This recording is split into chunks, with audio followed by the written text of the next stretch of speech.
To remind you that 60% of sales on Amazon come from independent sellers, here's Tracy from Lily's of Charleston. Hi, y'all. We make barbecue sauce, hot sauce, and specialty popcorn. They get help from Amazon to grow their small business faster. They handle all our shipping and logistics, which is a big help. All loaded up. Have a great day, Tracy. Hot stuff, Tracy. Ooh, honey. Shop small business on Amazon.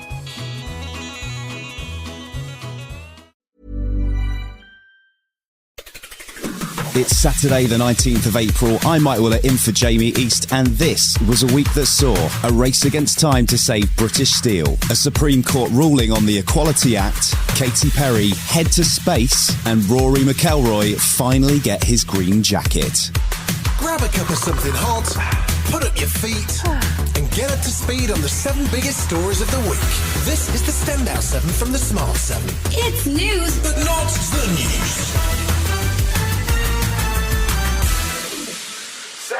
Last Saturday saw a highly unusual legislative intervention as Parliament was recalled to deal with the difficult issue of British Steel. I must report to the House that His Majesty the King has signified his royal assent to the following Act, Steel Industry Special Measures Act 2025. The bill gave the government emergency powers over the plant after Chinese firm Jingyi declined support to keep the plant running. The aim was to keep the furnaces firing, and there have been questions over the Chinese firm's intentions, with union leaders acting to stop Chinese executives accessing the plant over the weekend. It may prove to be difficult to source the raw materials in time, but Business Secretary Jonathan Reynolds said in a time of trade wars, keeping the plant open is critical. We would have been, by the way, without this action, the only G20 country without the ability to make steel. So just think, if everyone else got it wrong, or were we almost in a position where we got it wrong? Former Tory leader Ian Duncan-Smith says allowing China control over the UK's only virgin steel plant was a mistake. For too long now, we've allowed the whole idea of our industry to slide away into countries where they break the rules. And the problem we've got, they become reliant on them, when many of them will turn out to be not our friends, but could possibly be our foes. Government sources confirmed on Monday evening that 2 ships with supplies were docked at Immingham Port.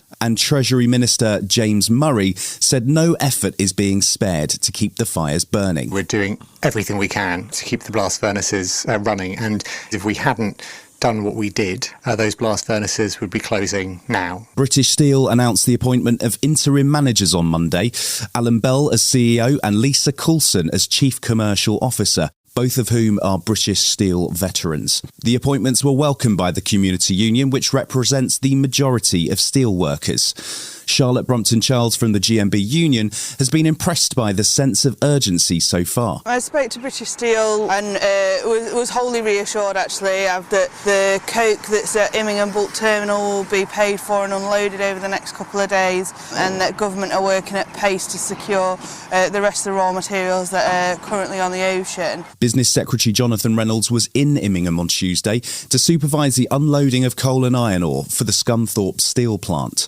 The government had been facing a race against time to secure supplies to keep the furnaces burning and producing virgin steel. But Reynolds was sounding much happier now that the precious cargo was on its way to the British Steel plant. I believe we can improve on the financial performance that we have seen. The kind of support we're now putting in place for British Steel is better value for the country than offering hundreds of millions of pounds for significant job losses in a way we weren't quite confident that transformation programme would deliver. There's a certain amount of confusion over what happens next with the plant, which hasn't been fully nationalised. There were warnings too that the plant may still need what was termed a different employment footprint once the immediate crisis is passed. Former Tory Minister Tobias Ellwood was concerned about the reports that the government is still considering Chinese investment in the troubled plant. Let's not forget, we're dealing with China here. We're dealing with a superpower on a mission, a country that does not play by the rules, that's long sought dominance in the critical supply chains, rare earths, and steel production too.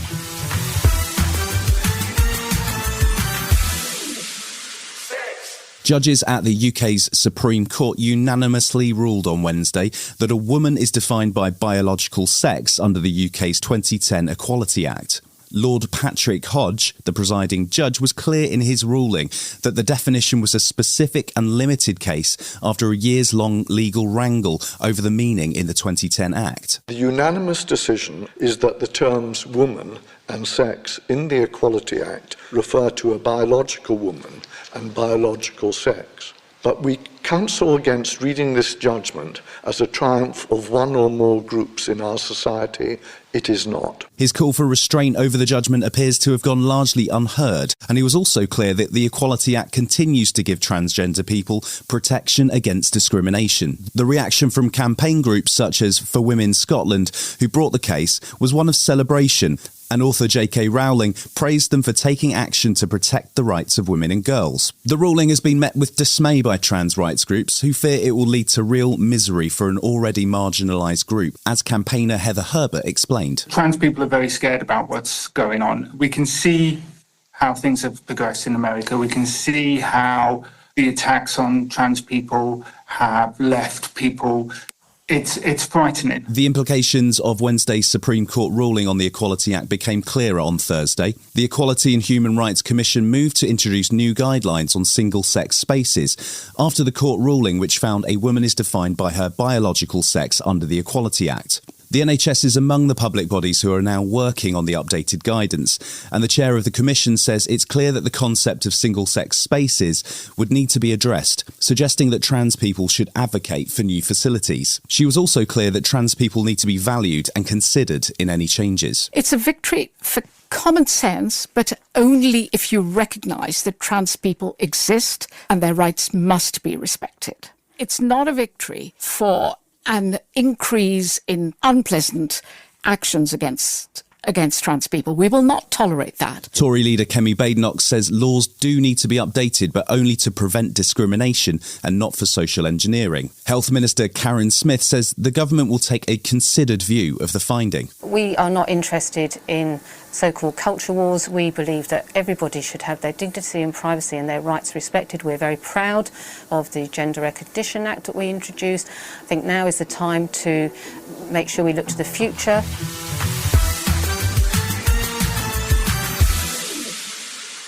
This week saw some progress towards ending Russia's war in Ukraine, but Russia continued with strikes on civilian targets throughout the week. Sunday saw the northeastern city of Sumy hit by ballistic missiles, which appeared to be loaded with cluster munitions.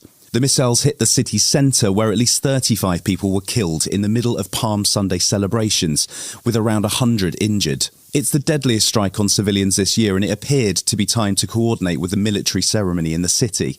There was universal condemnation from Western leaders, including Sir Keir Starmer and French President Macron. It's become increasingly clear Russia has no real interest in a ceasefire, something confirmed by Russian ambassador to the UK, Andrei Kelin, in an interview with the BBC. We have our vital priorities and our vital interests in this conflict. And the Americans are very well aware of our position. We do not want a ceasefire for just to make a spectacular gesture. Ukrainian President Zelensky invited Donald Trump to his country on Monday so that the US president could see the devastation caused by Russia's latest missile strike on civilians in the town of Sumy.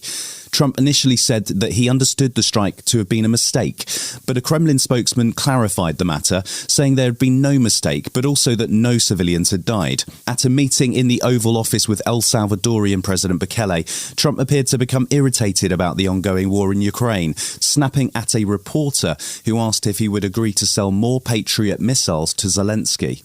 When you start a war, you got to know that you can win the war, right? You don't start a war against somebody that's 20 times your size and then hope that people give you some missiles. Biden could have stopped it, and Zelensky could have stopped it, and Putin should have never started it. Everybody's to blame. Ukraine was back in the spotlight on Thursday as Donald Trump's team were in Paris to meet with French President Macron and a team of German and British officials for ceasefire talks. Trump's special envoy Steve Witkoff and Secretary of State Marco Rubio were joined by a Ukrainian delegation, including President Zelensky's chief of staff, Andriy Yermak. Zelensky had criticised Witkoff earlier, saying he had taken the strategy of the Russian side. But Macron says the talks went well, and it appears that a memorandum of intent for the so-called rare earth deals had been signed. Despite that, US President Donald Trump was back to complaining about Zelensky in the Oval Office. If you're smart, you don't go involved and get involved in wars that... so I'm not blaming him. But what I am saying is that I wouldn't say he's done the greatest job. Okay? I'm not a big fan. I really am. I'm not a big fan. Trump was joined by Italian Prime Minister Giorgia Meloni, who offered a state visit to Rome and seemed to make some progress on trade issues, while emphasising Europe's support for Ukraine. She was also busy deploying her famous Trump whispering skills. The goal for me is to make the West great again. Okay? And I think we can do it together. We can. Also on Ukraine, I will close. Together we've been defending the freedom of Ukraine. Together we can build a just and lasting peace. We support your efforts, Donald.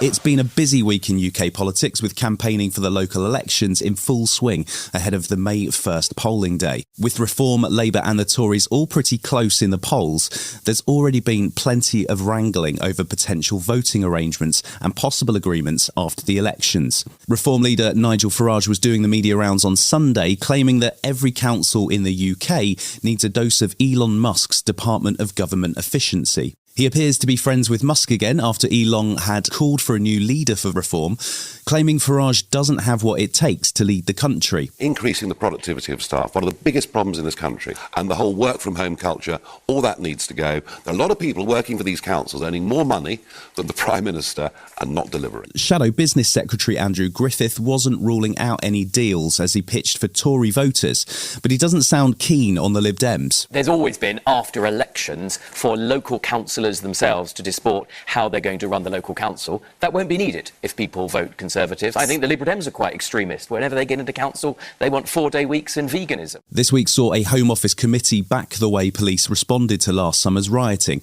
and described the response as entirely appropriate. The cross-party committee also said they found no evidence of so-called two-tier policing in the response to what was described as violence and criminality that began in Southport and spread across the country. Chair of the committee, Dame Karen Bradley, said organised disorder is rightly met with a robust response.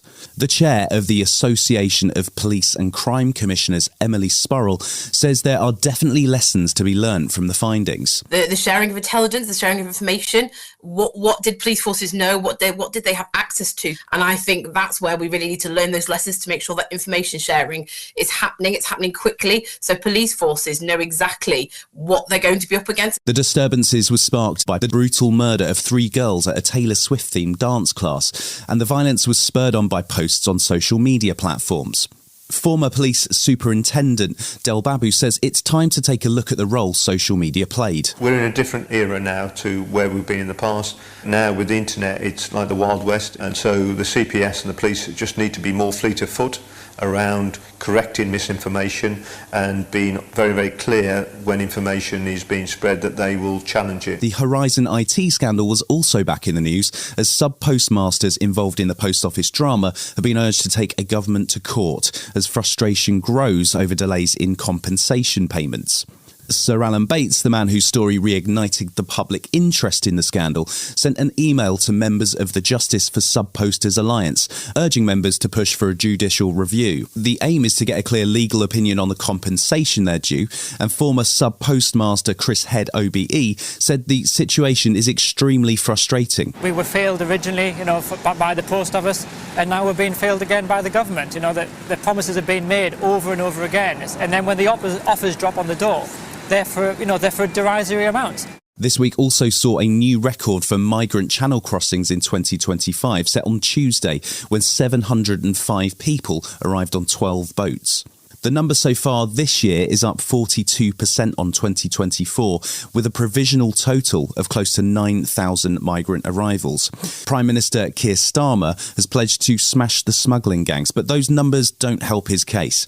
Talks have begun with the French government about a reciprocal scheme, which would see some illegal migrants returned to France. Gideon Rabinovitz from the NGO Bond said one way or another it's time for the government to move away from the hotel accommodation model for asylum seekers and to a more community-based model. Clearly there will be some areas where it'll be very challenging to find housing.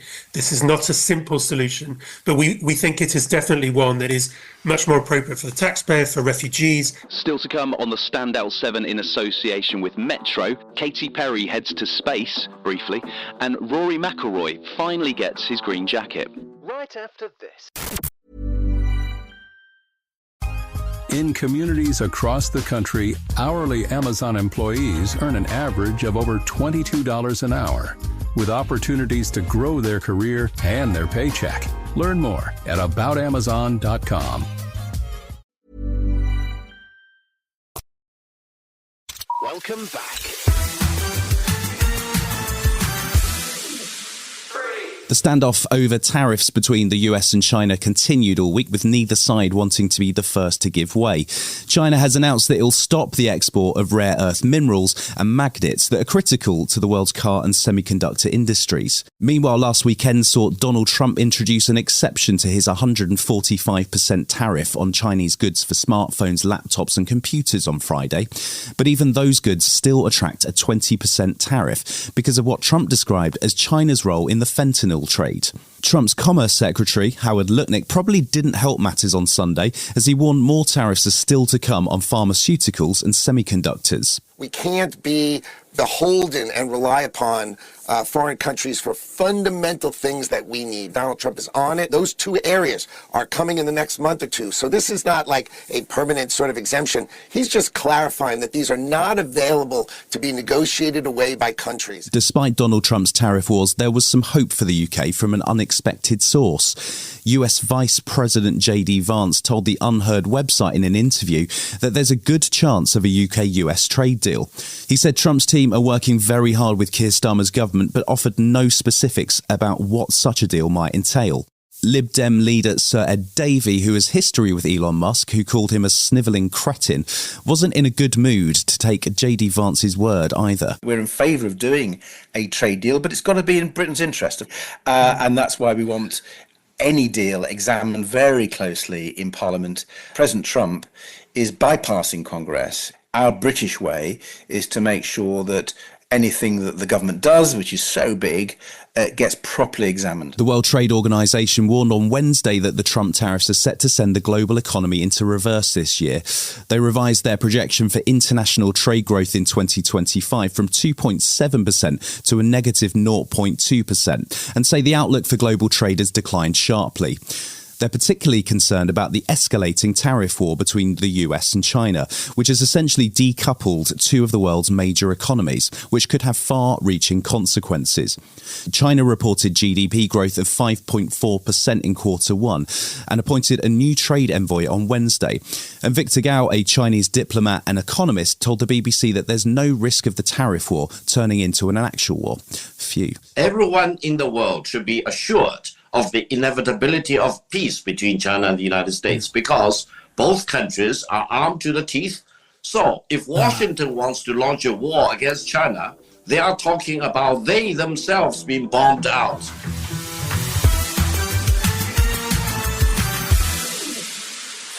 There are pretty much two views of enterprises like Jeff Bezos' Blue Origin space company.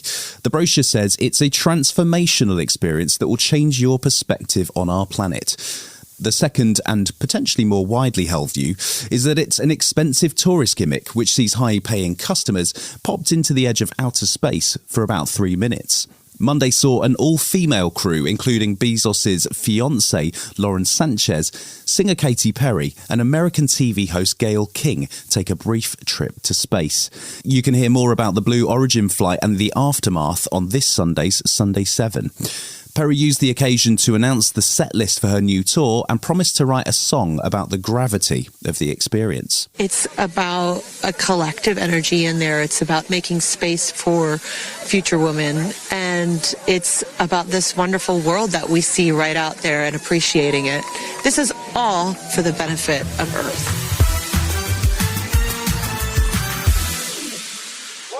Last weekend saw history made at the US Masters in Augusta. Northern Ireland's Rory McIlroy finally won himself a green jacket after 14 years of trying.